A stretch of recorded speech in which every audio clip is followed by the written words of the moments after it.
Hijo y del Espíritu Santo. Amén. Pues que venga el Espíritu Santo.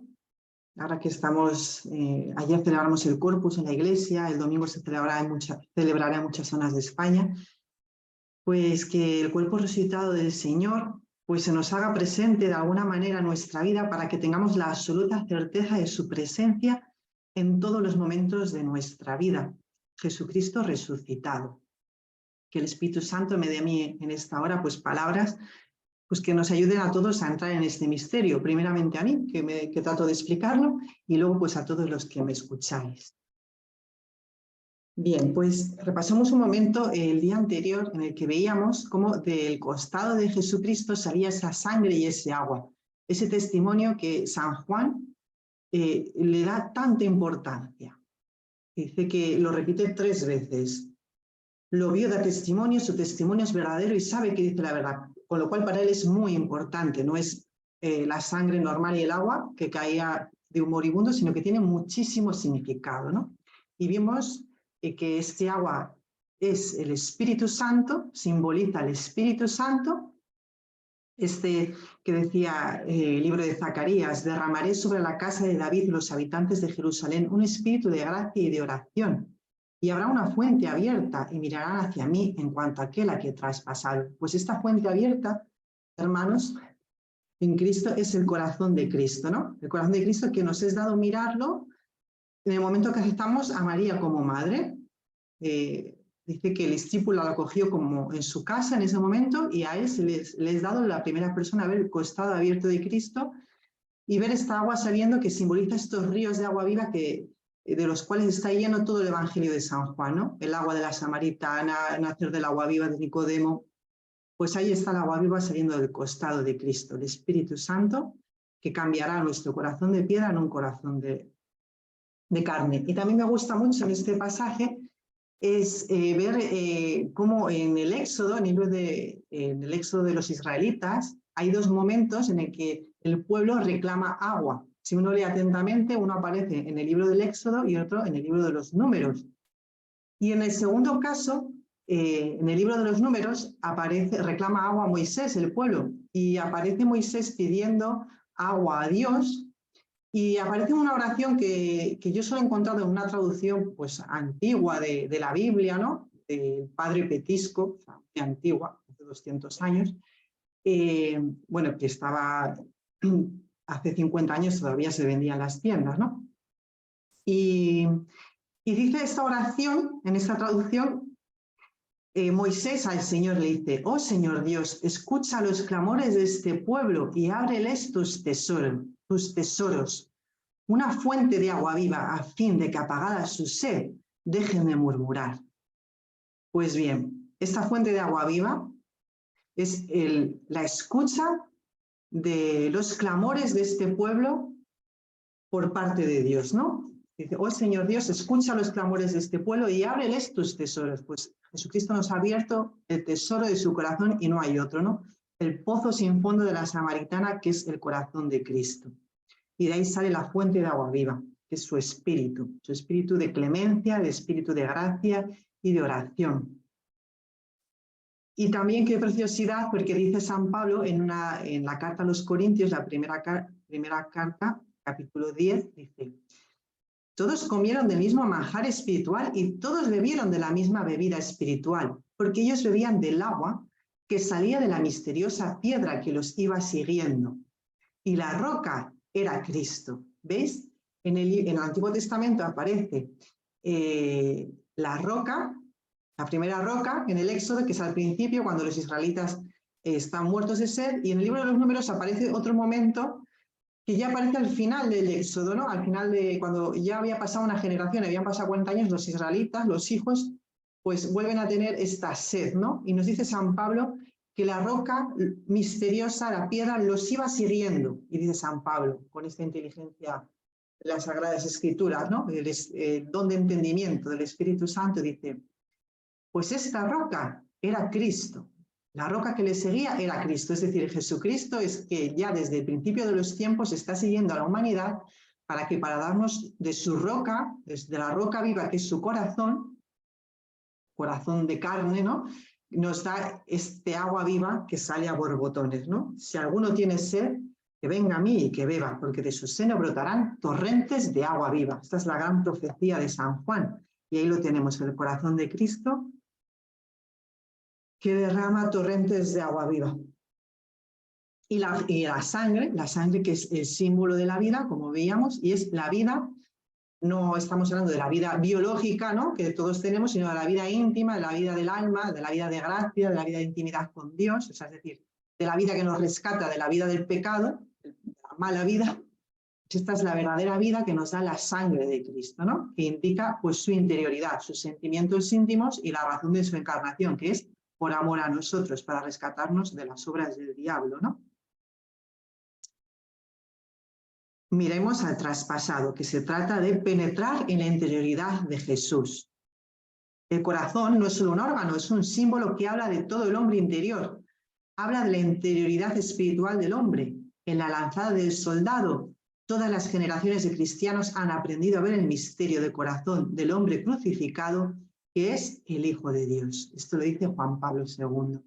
Es decir, que la lanzada es la que nos ha dado los torrentes, no solo de agua viva, sino de la sangre, del vino nuevo, sangre de la alianza nueva y eterna, del vino nuevo, que fue lo que María le pidió en Caná.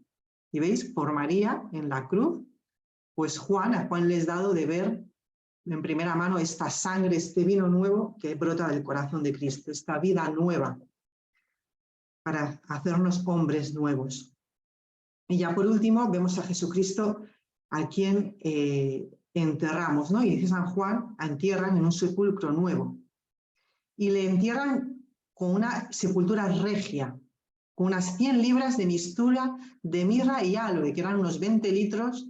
Y bueno, es decir, que era muchísima cantidad. Era un enterramiento verdaderamente digno de alguien muy, muy, muy importante. Y aquí ya San Juan, con estos hechos reales que sucedieron, nos está hablando ya del triunfo de Jesucristo, ¿no?, que es su resurrección, ¿no? Aparentemente Jesucristo muere en un aparente fracaso, pero para San Juan ya ha vencido, porque en la cruz, ¿por qué? Porque ya la ha visto resucitado, ¿no? Al verlo resucitado sabe que la cruz no es más que un paso para Jesucristo. La cruz no es más que un paso. Jesucristo, toda la vida de Jesucristo es, él mismo lo dice, al tercer día resucitaré. Jesucristo siempre está pensando en su resurrección. Es decir, es una victoria segura, pero que no le quita ni un ápice del sufrimiento, ¿no? Este es el misterio, pues, del sufrimiento del corazón de Cristo. Y ya por fin, pues, entramos en la resurrección. En el grandísimo misterio de la resurrección, ¿no? Y aquí, bueno, pues nos perdemos, porque tengo 1 hora, y yo creo que lo voy a alargar parte del próximo día, para resumir lo sustancial de nuestra fe, ¿no? Por lo cual se entiende todo. Jesucristo, en toda su vida, predice su resurrección, porque toda su vida tiene sentido, en el sentido de que va a triunfar, de que va a resucitar entre los muertos. Y así su muerte va a ser redentora, nos va a rescatar, ¿no? Nos va a rescatar de lo que decíamos, ¿no?, del poder de la muerte y del diablo. ¿Pero por qué? Porque va a resucitar. Si no hubiera resucitado, como dice San Pablo, pues vana es nuestra fe, o sea, es inútil. Nuestra fe no tiene sentido, es decir, somos los hombres más desgraciados, nos dice San Pablo, si Jesucristo no ha resucitado. Los más desgraciados, si lo que esperamos es en esta vida, los más desgraciados del mundo. Cualquier pagano sería más feliz que nosotros, pero no. Nosotros sabemos que Cristo ya ha resucitado y vive con nosotros. Entonces, bueno, primeramente vamos a ver una probable secuencia de la resurrección, ¿vale? Lo voy a ver un poquito por encima porque quiero volver sobre ello, pero antes quiero explicar lo que es como tal la resurrección, ¿no? ¿Por qué? Porque para los que hemos estado, digamos, los que hemos negado la resurrección, en el cual yo me incluyo, ¿no?, a los que nos pareció la resurrección un acontecimiento absurdo, algo irreal, algo inventado, pues para mí en concreto fue un gran descubrimiento descubrir que Jesucristo realmente había resucitado, que no había sido una imaginación, algo de los apóstoles, una alucinación, algo que sucede en el corazón, en el interior, sino que realmente habían visto a Cristo glorioso, ¿no? Entonces, como para mí fue un gran descubrimiento que tenía que descubrir que es que la vida de cristiano sin Cristo resucitado es absurda, ¿no? Pues descubrir la resurrección de Cristo, pues fue tan fundamental, pues me parece importante ahondar en este misterio, pues también según las razones, ¿no? Las razones de por qué creemos que la resurrección es un hecho totalmente cierto y, como dice aquí el catecismo, un acontecimiento histórico que es demostrable. Demostrable, ahora veremos, por la señal del sepulcro vacío y por las apariciones. Pero que también trasciende y sobrepasa la historia. No es un acontecimiento que se quedó en ese punto, como pudo ser la resurrección de Lázaro o de la hija de Naín, sino que es un acontecimiento que hasta el día de hoy y hasta el fin de los tiempos sobrepasa toda la historia de los hombres y vivimos en la resurrección de Cristo, ¿no? El mundo se puede dividir entre los que queremos aceptar la resurrección de Cristo y los que todavía o no lo conocen o todavía no aceptan la resurrección de Cristo, ¿no? En su vida, es decir, no quieren entrar en la vida de gracia. Bueno, pues la probable secuencia de la resurrección pues nos dice que pasó el sábado y al clarear el primer día de la semana, pues se produjo un violento temblor de tierra. Porque un ángel del Señor bajó del cielo, corrió la losa de la entrada del sepulcro y se sentó encima. Su aspecto era como el de relámpago, su vestido blanco como la nieve. Y al ver al ángel, los centinelas se echaron a temblar y se quedaron como muertos. ¿Vale? Esta es la primera parte. Vemos como Jesucristo tiene pleno poder sobre la tierra, ¿no? Y se manifiesta con un violento temblor de tierra, ¿no? Y cómo los centinelas se echan a temblar y se quedan como muertos. Después, cumplido el descanso del sábado, María Magdalena, la de Santiago y Salomé compraron perfumes para embalsamar a Jesús. Y el primer día de la semana, a la salida del sol, fueron al sepulcro, comentando entre ellas que quién nos correrá la losa de la entrada del sepulcro. Pero al levantar la vista vieron que la losa ya estaba corrida y eso que era muy grande, ¿no? Pues entramos siempre ahí en estos momentos de Jesucristo, primero, como los guardas están aterrorizados, ¿no? Como vemos aquí lo que decíamos, ¿no? Delante de Dios, de los acontecimientos de Dios, a uno le entra como un estremecimiento, ¿no? Una reverencia, lo que sea el temor de Dios. Pues a estos guardas les pasó lo mismo, ¿no? Y las mujeres lo mismo, entraron pero no encontraron el cuerpo de Jesús. Y entonces las mujeres se quedan ahí pues muy atónitas, ¿no? Y temerosas, ¿qué ha pasado? ¿Qué ha pasado? ¿No? Porque es algo totalmente inaudito, alguien que nadie se esperaba, ¿no? María Magdalena se vuelve corriendo a Simón para contárselo a Simón Pedro y al discípulo que tanto quería Jesús. Y les dice que se han llevado del sepulcro al Señor y no sabemos dónde lo han puesto. Aquí tenemos que imaginar a Santa María Magdalena despavorida y apasionada como era ella, pues no lo diría así tranquilamente. Se han llevado del sepulcro al Señor y no sabemos dónde lo han puesto, sino que lo diría a voces y alaridos, no diciendo, bueno, alaridos no, pero ¿dónde está, no? Pues desencajada, ¿no? Y al oír esto, Pedro y el otro discípulo, pues se fueron rápidamente, corriendo al sepulcro. Salieron los dos. Y mientras van corriendo, se presentan dos hombres vestidos con vestidos deslumbrantes a las dos mujeres que se habían quedado. Y ellas, despavoridas, vemos la acción de Dios, despavoridas, no hacían más que mirar al suelo.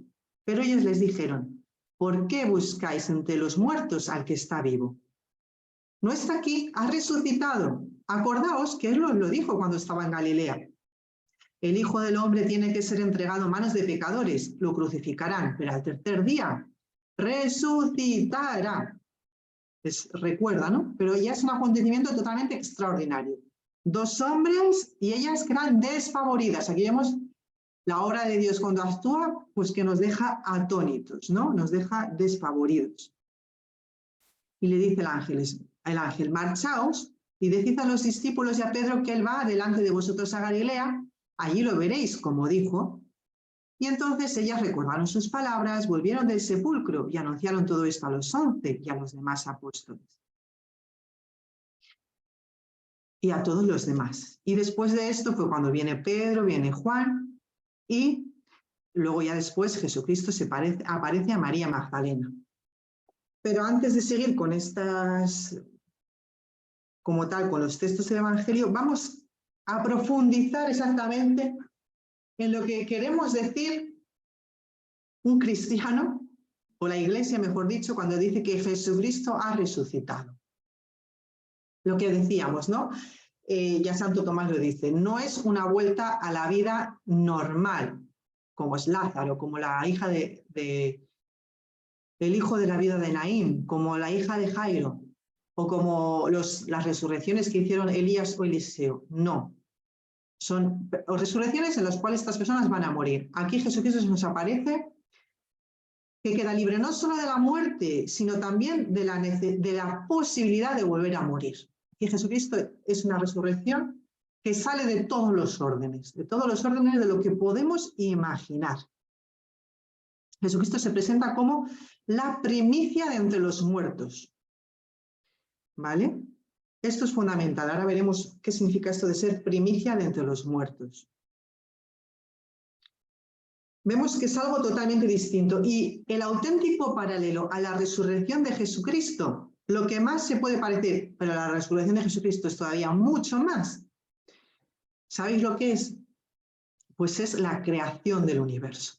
Vemos el universo, las estrellas, 15.000 millones de años, grandes distancias, inabarcables, la galaxia, es imposible llegar al centro de la galaxia, los agujeros negros, bueno, todas estas cosas que dicen los astrofísicos, que se nos escapan, son demasiado para nosotros. La Tierra, que tiene 4.000 millones de años, muchísimo tiempo. El hombre, el ser humano, pues tiene muchísimo tiempo, ¿no?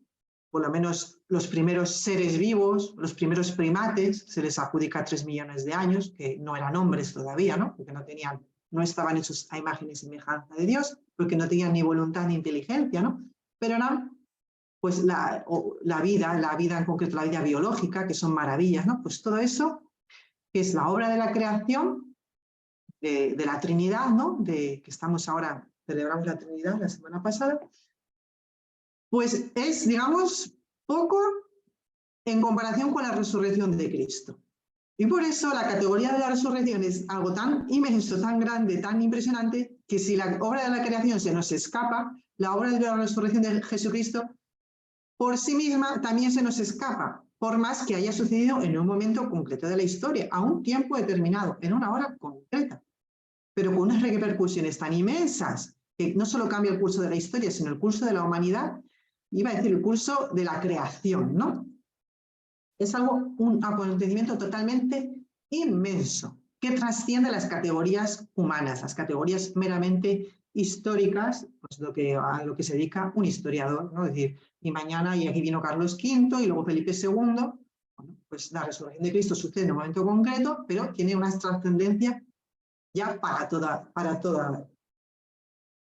todo el mundo y toda la historia de la humanidad y del universo. Esto es importante. Y fijaos que voy a hacer una defensa, ¿no? Pero la resurrección de Cristo como tal no necesita defensa, porque ella misma se proclama, ¿no? Se autoproclama en el sentido de la propia vida de la Iglesia, la propia vida de gracia y otras pruebas que vamos a ver ahora. Pero aunque como tal yo ahora no diera esta charla de las pruebas de la resurrección de Cristo, es tan evidente la resurrección de Cristo, iba a decir, que a los ojos de la gracia es tan evidente que en sí misma, iba a decir, no necesita defensa, ¿no? Los mismos soldados que vieron la roca, pues muy dormidos, dice que los guardias los sacerdotes les dieron dinero a cambio de una mentira, que estaban dormidos. Dice, pues vaya manera de dormirse. Dice que vieron cómo robaban el sepulcro y estaban dormidos, dice San Agustín. O sea, pues esto sí que suena un contrasentido, ¿no? Ya en sí mismo es una mentira. Mentira bueno, pero ahí dice que desde entonces esta historia se ha corrido entre los judíos, dice el Evangelio de San Mateo, ¿no? Que vinieron sus discípulos y robaron el sepulcro mientras dormían. ¿Y cómo saben que fueron sus discípulos? Estaban dormidos. ¿Y cómo no se dieron cuenta? Hay que ver qué silenciosos eran los discípulos, ¿no? Pues son las absurdeces una de las absurdeces de negar como tal el gran acontecimiento de la resurrección.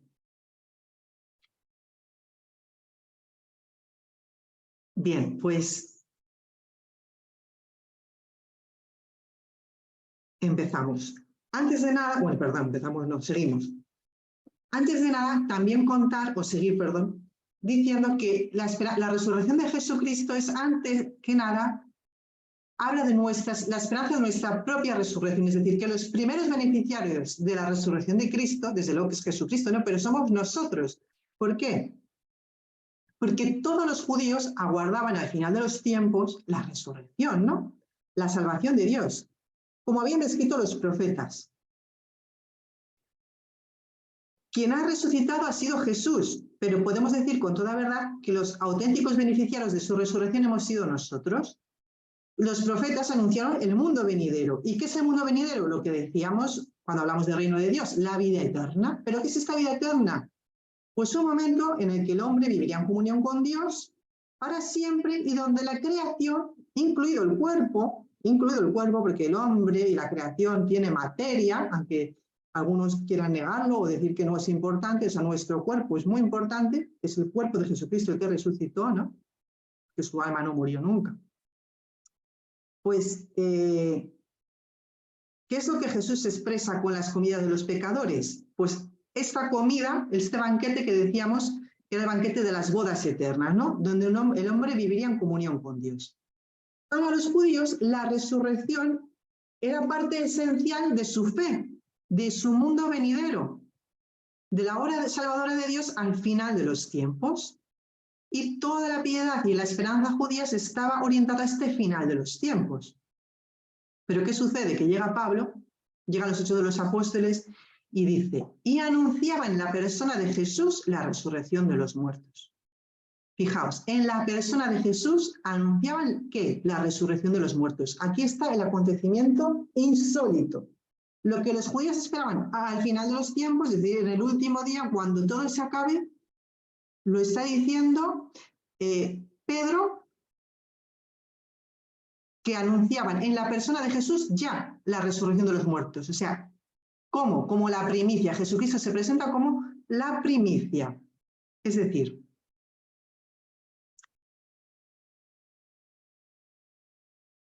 que si por uno todos fueron a la muerte, por uno todos volverán a la vida. Entonces, aquí está la gran esperanza de Israel, pero anunciado en la persona de Cristo. Por eso los judíos les descoloca. ¿Cómo? Lo que iba a suceder al final de los tiempos, ahora está sucediendo aquí.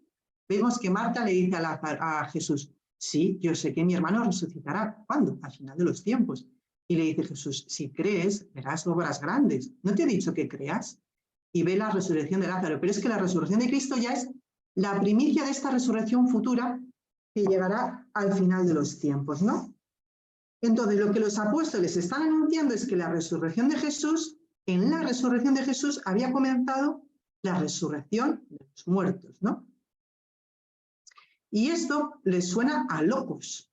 Y esto es una de las pruebas más irrefutables de la resurrección del Señor, que los mismos apóstoles anunciaran en la resurrección del Señor todas las futuras resurrecciones de todos los seres humanos, ¿no? O sea, es decir, ¿cómo? Nos estamos volviendo locos. Si le hemos matado. Mira lo que están diciendo. Están locos, ¿no? Es decir, bueno, pues ¿cómo? ¿Cómo están diciendo esto, no? Y por eso los apóstoles dicen, también pueden decir que ha comenzado el final de los tiempos, es decir, que en su resurrección se había inaugurado aquello que los judíos aguardaban para el final de los tiempos. Es decir, la entrada en la vida eterna. Cristo ha resucitado entre los muertos como primicia de los que duermen, dice Primera de Corintios 15. Como las primicias preceden a las cosechas, es decir, los primeros frutos del campo preceden a la gran cosecha, pues la primicia que es Cristo, el primer resucitado, precede a la gran resurrección final. Es decir, que en Jesucristo se cumple aquello para que lo que el hombre ha sido hecho, que es la vida eterna, el reino de los cielos. Y se cumple cuando, en un momento histórico y preciso, que es al tercer día después de su muerte. Bien, entonces, lo que los apóstoles anuncian es que en este que hemos visto, que hemos matado, que habéis matado, vosotros habéis crucificado, se ha cumplido lo que llevamos esperando desde Moisés. O uno está rematadamente loco, o efectivamente es verdad, y Jesús se lo ha explicado, ¿no? ¿A quién? A los apóstoles el día de su resurrección. Bien, pues vemos que la resurrección a lo largo de, sobre todo en los últimos siglos, pues ha sido muy atacada desde el punto de vista, pues de la crítica histórica, ¿no? El racionalismo se llama, ¿no? Los que dicen que solo existen las verdades que se pueden demostrar científica y empíricamente. Y es verdad que la resurrección rebasa los límites de la historia, ¿no? Como hemos dicho, porque es un acontecimiento tan insólito, tan impresionante, que es más que la propia creación.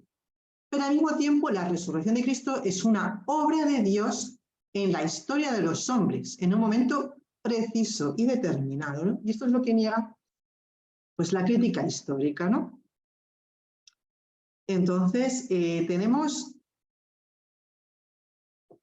varias pruebas por las cuales un historiador puede probar en sí mismo el hecho de la resurrección.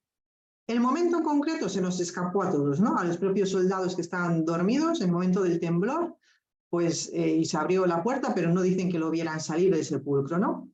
Y el momento exacto, pero lo que sucede al día siguiente, o las apariciones, el sepulcro vacío, etcétera, pues el análisis de los acontecimientos lleva a la conclusión de que sin el hecho real de la resurrección, lo que sucede después es absolutamente inexplicable. Es decir, lo que sucede después, la predicación de los apóstoles, la valentía de los apóstoles, la propia iglesia, la propia existencia de la iglesia, ahora veremos el domingo, es absolutamente inexplicable si no hay algo tan fundamental, tan impresionante como es, pues esto mismo, que han visto a Jesucristo resucitado, su cuerpo glorioso.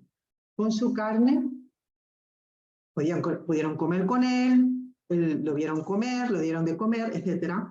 Que no es un espíritu, que es su cuerpo, sangre, alma y divinidad, que lo ven y lo tocan y lo palpan, ¿no? Esto es fundamental, ¿no? Porque nosotros cuando resucitemos, resucitaremos con nuestro cuerpo. Esto es muy importante. Es verdad que será un cuerpo glorioso, un cuerpo espiritualizado. Pero cuando Santo Tomás de Aquino dice que es un cuerpo espiritualizado, no se refiere que es un cuerpo etéreo. O sea, volvemos, pues eso, un cuerpo que no se ve, un cuerpo que no se toca, pues eso no es un cuerpo. Es un cuerpo enteramente sometido al Espíritu Santo, que no tiene nada que ver con un aire o con algo que no hay manera de cogerlo, con una idea, ¿no? O sea, no. Nuestro cuerpo va a resucitar, ¿no? Eso forma parte de nuestro credo. ¿Por qué? Porque el de Cristo ha resucitado. Bueno, los primeros testimonios que prueban la resurrección de Cristo, como hemos dicho, es la propia vida de la Iglesia y el domingo. A ver, fuera de la resurrección de Cristo no hay otra cosa que pudiera impulsar a aquellos hombres que formaron la primitiva Iglesia y que no se distinguían de los otros judíos en nada. Es decir, que los apóstoles esperaban lo mismo que los otros judíos. ¿Qué es lo que esperaban? La resurrección. ¿Cuándo? Al final de los tiempos, allá, pues cuando ya, pues un tiempo muy lejano que definitivamente pues no sabemos cuándo será, ¿no? Eso es lo que esperaban los apóstoles, porque no se distinguían en el resto de los judíos en nada.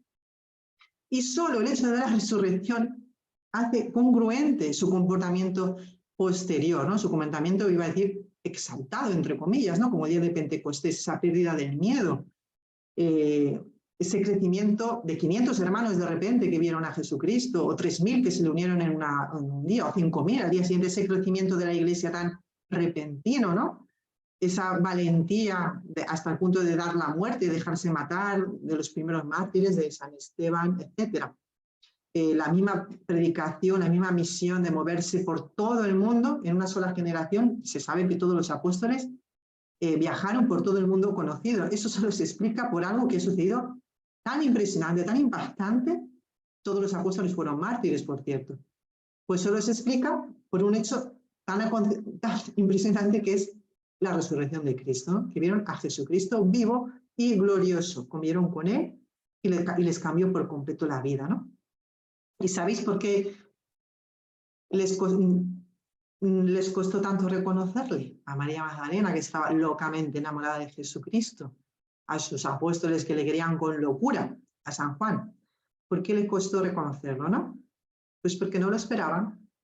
Los primeros que dudan de la resurrección, como pues nos puede suceder a nosotros, ¿no? Pues son los primeros apóstoles, ¿no? O sea, vemos el oficio de consolador que tiene Jesucristo, ¿no? De consolar, primero hacerse presente, que es que ya lo había prometido.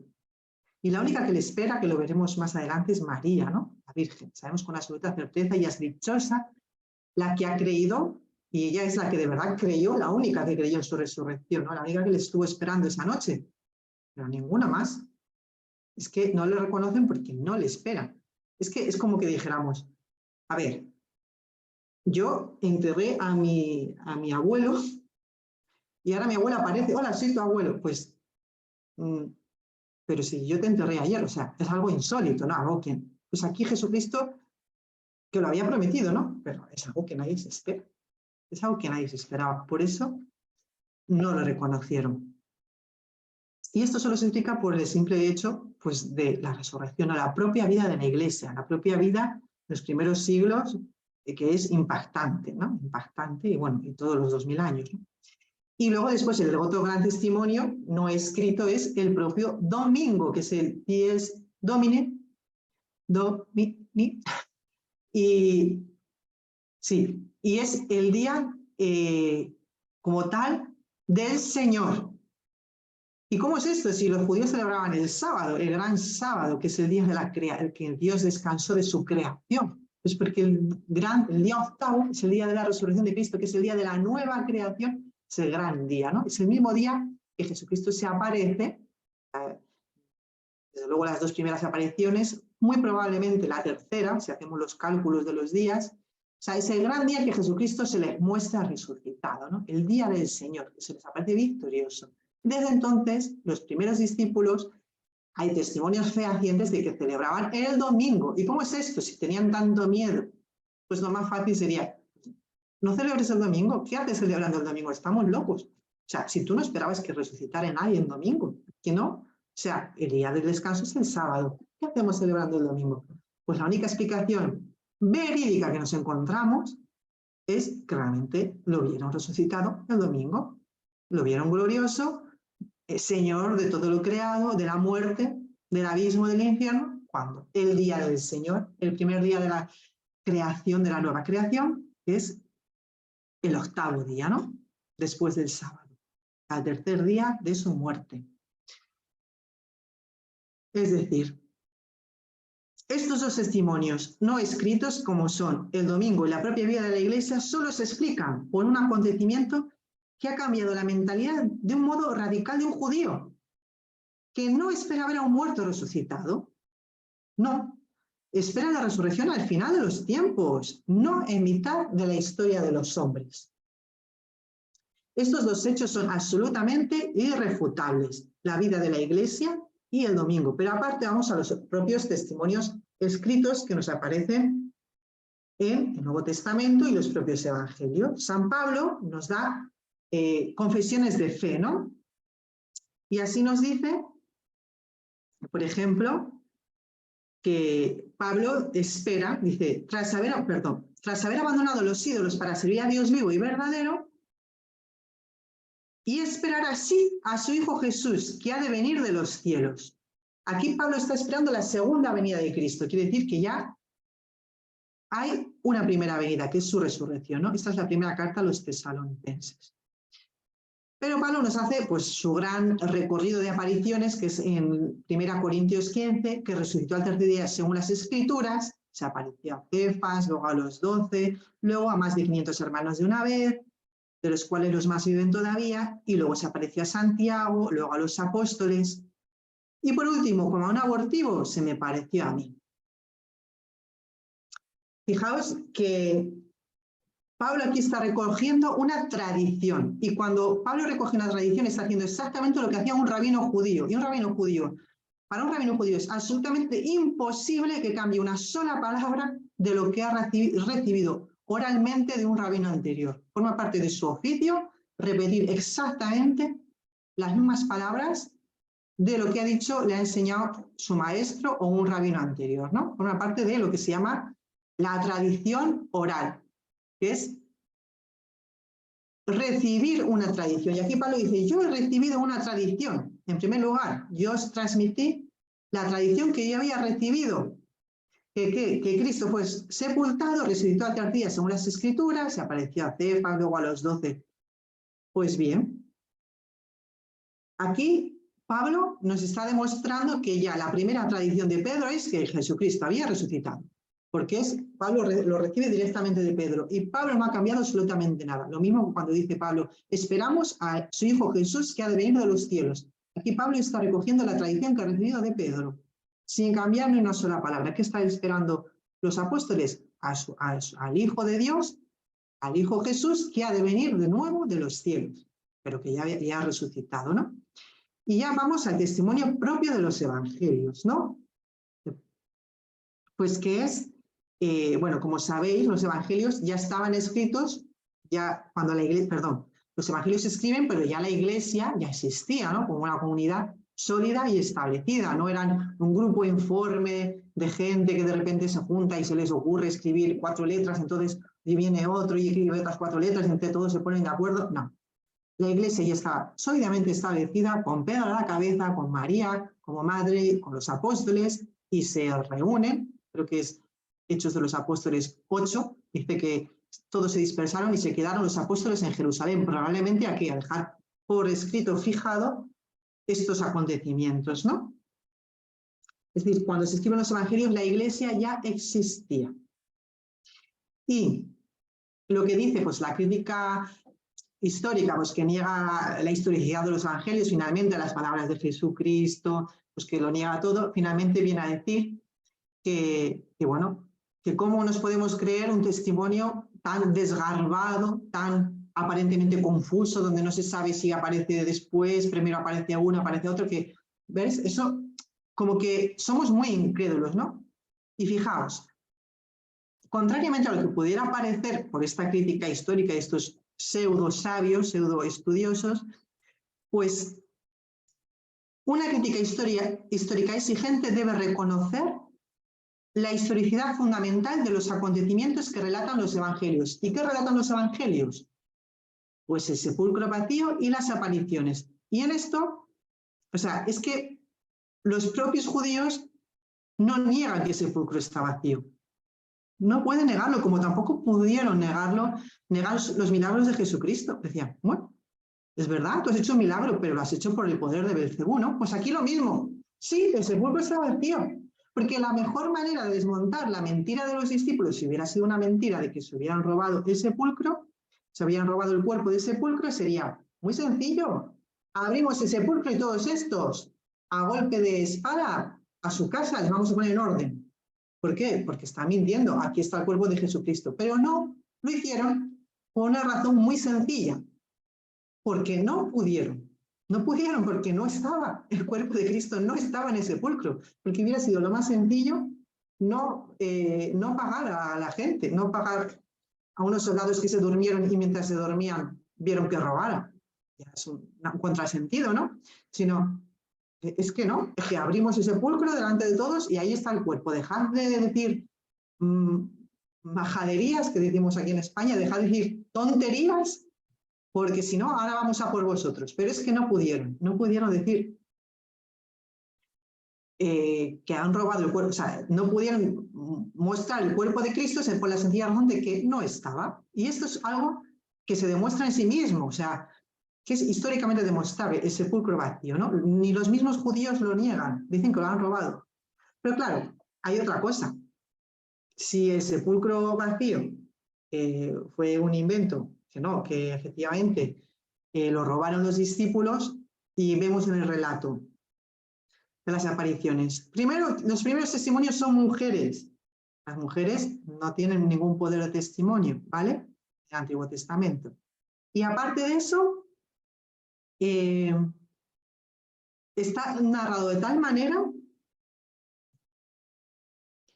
que el sepulcro vacío como tal, o sea, el hecho es que hay un sepulcro vacío, pero como tal no es prueba de la resurrección, que es lo que le pasa a María Magdalena. Es decir, dame a mi Señor, me han robado a mi Señor, no sé dónde lo han puesto, ¿no? O sea, es un dato, pero no es como tal la prueba. Es decir, si los apóstoles, robando el cuerpo de Cristo, ¿vale? Robándolo, hubieran querido demostrar que Jesucristo ha resucitado, lo han hecho muy mal porque primero han puesto por testimonio a mujeres que no sirven para nada y segundo, es que no es un testimonio directo. O sea, decir, bueno, pues no está el cuerpo, ¿no? Pero, y que sabemos que ha sucedido, ¿no? Entonces,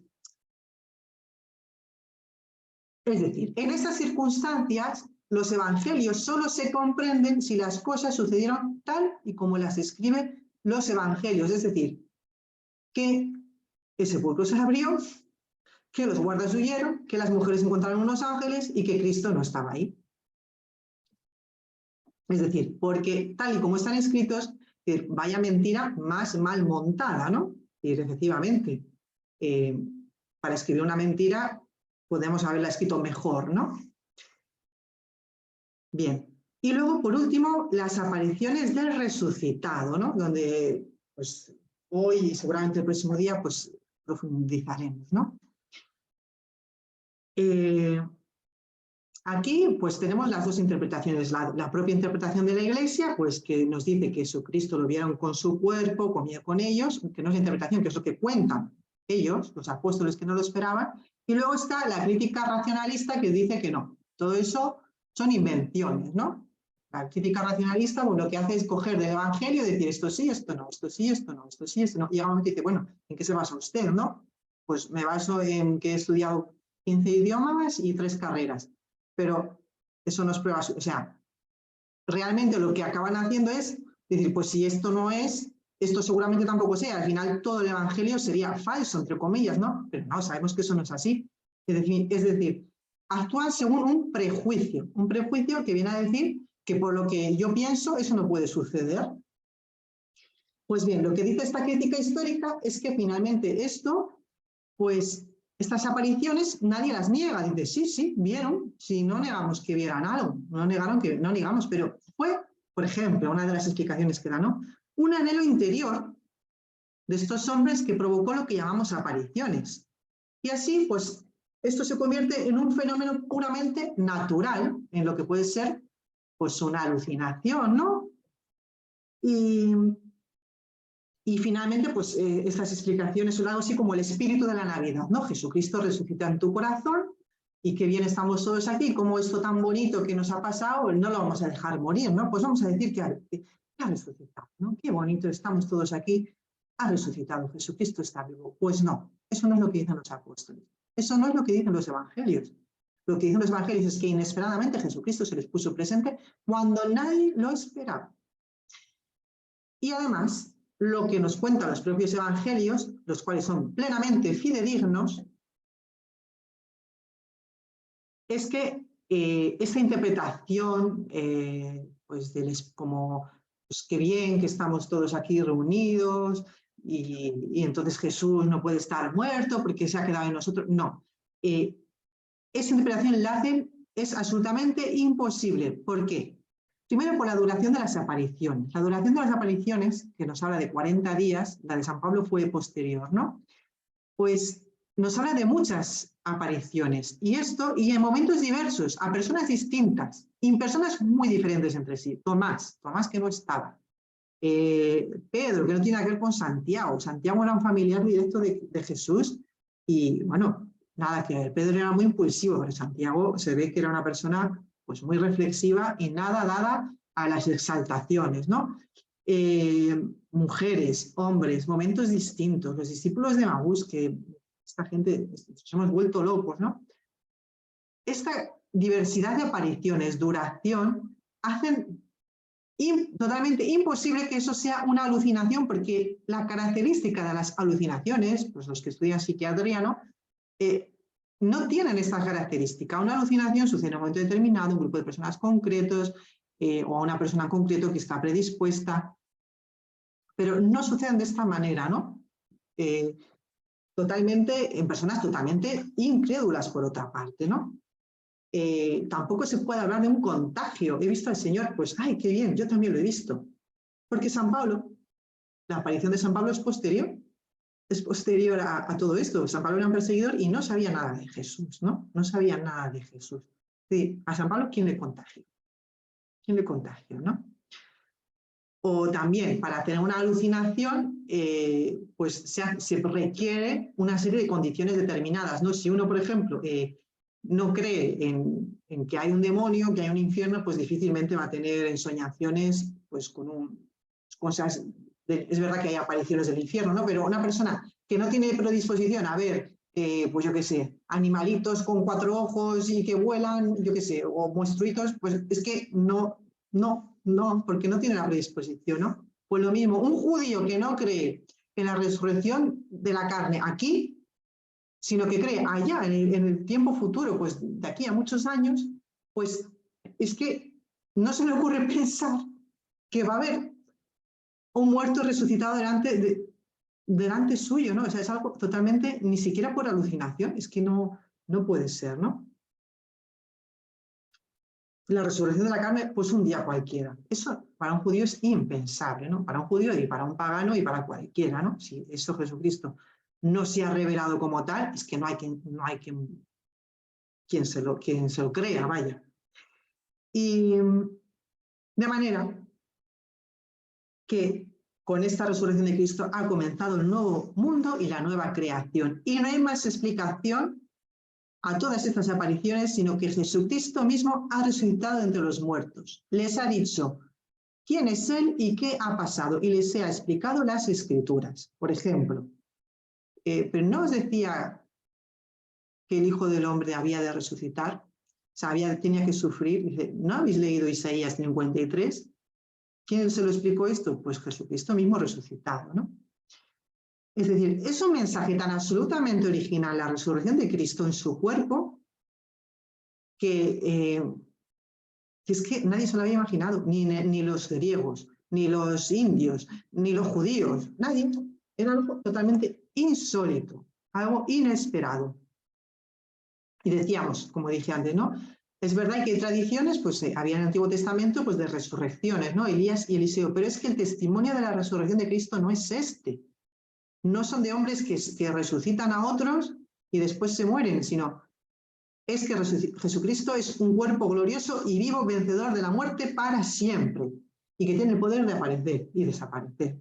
Y de repente se muestra con pleno dominio, ¿no? Por ejemplo, la pesca milagrosa, que es lo que está demostrando Jesús, pues que tiene pleno dominio sobre también los peces del mar, cosa que son algo totalmente indomesticable, ¿no? O indominable. Es decir, que en Jesucristo, en quien yo como apóstol, ¿no? He visto muerto y después he visto vivo, ha comenzado la resurrección de los muertos. Y así, los criterios de historicidad de la resurrección son el sepulcro vacío y los testimonios de apariciones evangélicos. Pero nosotros no nos vamos a quedar en una pura apología o defensa de la resurrección de Cristo, ¿no? Sino que tenemos que ir más allá, ¿no? Es decir, bueno, ha resucitado y ¿qué es lo que cambia mi vida, no? Bueno, lo que decíamos, que nosotros vamos a resucitar también, ¿no? La vida nueva, el triunfo sobre la muerte, etcétera, ¿no? Pero fijaos qué bonito, la carta a los Tesalonicenses 4:3 dice San Pablo: hermanos, no queremos que ignoréis la suerte de los difuntos, para que no estéis tristes como los que no tienen esperanza.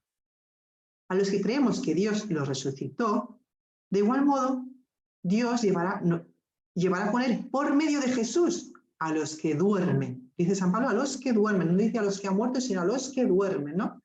Sabemos que para los cristianos el cementerio significa dormitorium, koimeterion en griego, que son los que duermen. ¿Por qué? Porque estamos esperando ¿el qué? Por nuestra propia resurrección. Nuestros familiares difuntos no están muertos para siempre, ¿no? Sino que es que si Cristo ha resucitado, ellos van a resucitar, ¿no? Y nosotros también. Pues bien, por medio de Jesús, de igual modo Dios los llevará con él, por medio de Jesús a los que han muerto, nos está llevando a un pasaje del Antiguo Testamento, que es el momento del paso del Mar Rojo. El paso del Mar Rojo dice que la carta a los Hebreos Dice, los israelitas salieron de Egipto por medio de Moisés. Por medio de Moisés. Pues bien, por medio de Moisés, Moisés fue el instrumento del cual se sirvió Dios para sacar a los israelitas de la esclavitud, ¿no? Y qué mayor esclavitud que lo que decíamos, la muerte, ¿no? El último enemigo por vencer es la muerte. Pues bien, de la mano de los israelitas que salieron de Egipto por medio o de la mano de Moisés, equivale a las mismas palabras de que de igual modo Dios los llevará con él por medio de Jesús a los que duermen, es decir, de la mano de Jesús a los que han muerto, ¿no? Este pasaje de San Pablo, del Tesalonicense, se puede decir así, ¿no? De la mano de Jesús, Dios los llevará con él a los que entraron en el sueño de la muerte. Y esto, pues, es nuestra gran fuente de esperanza, ¿no? Esto es el motivo de nuestra esperanza. De hecho, nosotros los cristianos no hacemos entrada en la muerte desamparados, sino llevados de la mano de Jesús, el cual se enfrentó a la muerte como un gigantesco, como un pequeño David contra un gigantesco Goliat. Entró solo en la muerte, se enfrentó solo con su onda contra Goliat, ¿no? Contra un descomunal Goliat que era la muerte. Y desde entonces, la muerte ha perdido su fiereza, es decir, el temor que podemos tener a la muerte. Para los cristianos, el poder amedrentador, lo que nos dice el Apocalipsis, ¿no? Y no amaron tanto su vida que temieran la muerte o vivieron esclavos por el temor a la muerte. Pues esto es lo que ha hecho Jesucristo, quitarnos el miedo a la muerte, porque de la mano de Jesús, Dios nos llevará con él. ¿A quiénes? A los que dormirán, los que dormiremos el sueño de la muerte.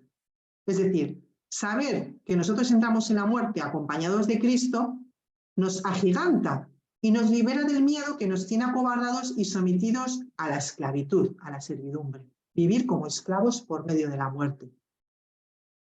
Es decir, el cristiano, nosotros sabemos que debemos recorrer este camino, la muerte, como una cosa de las más complicadas de nuestra vida, ¿no? La muerte.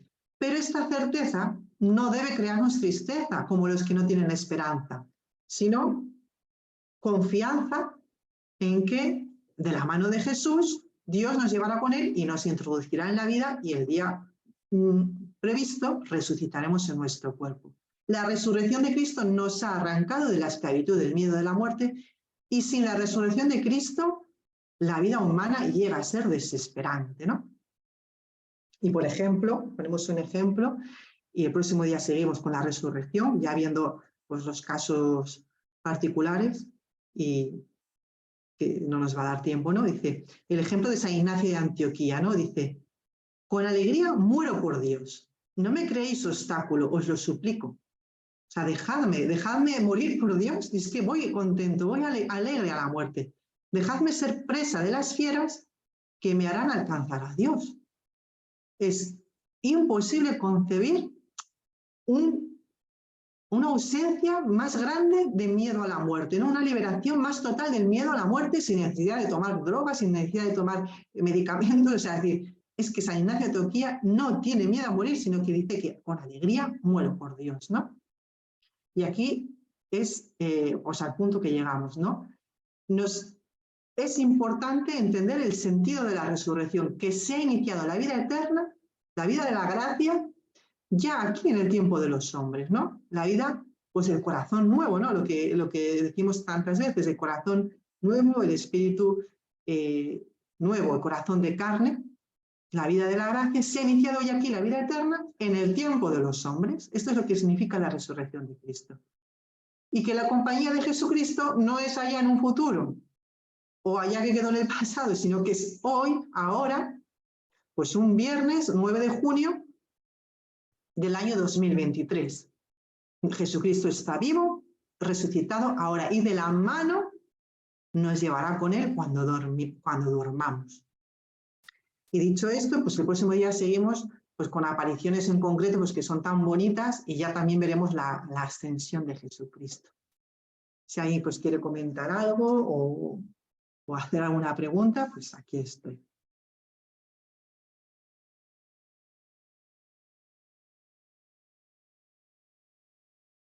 Muchas gracias, hermana Carmen. Los hermanitos que tengan que hacer las preguntas de acuerdo al tema, por favor levantar la manito virtual.